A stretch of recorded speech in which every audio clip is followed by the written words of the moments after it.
Ògo ni f'Olúwa tó ṣe ohun ńlá, ìfẹ́ ló mú kó fún wa ní ọmọ rẹ̀.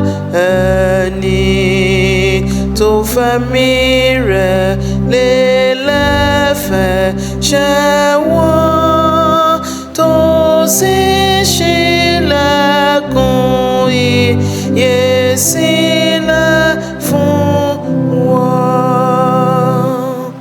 Yìn Olúwa, yìn Olúwa, fìyìn fún Olúwa.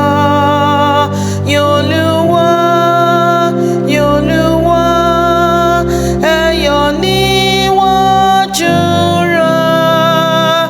Ká tọ̀ Bàbá wa lọ lórúkọ Jésù, jẹ́ ká jọ fògo fún oníṣẹ́ ìyanu.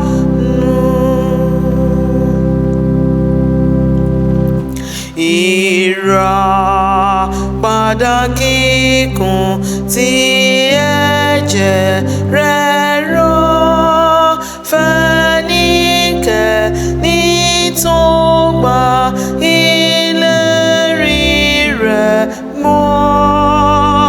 Ẹni tó burú jù bó bá lè gbàgbọ́, lójú kan náà yóò rí ìdáríjì gbà.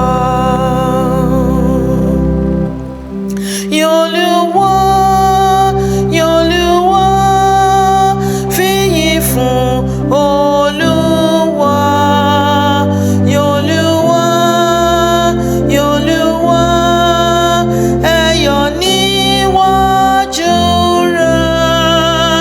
Ká tọ̀ Bàbá wa lọ lórúkọ Jésù, jẹ́ ká jọ fògo fún oníṣẹ́ ìyanu.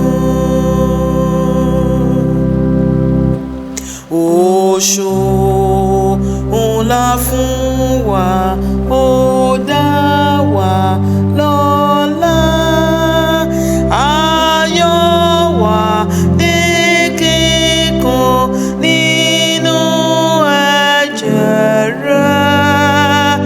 Ògo àti ẹwà ìràpadà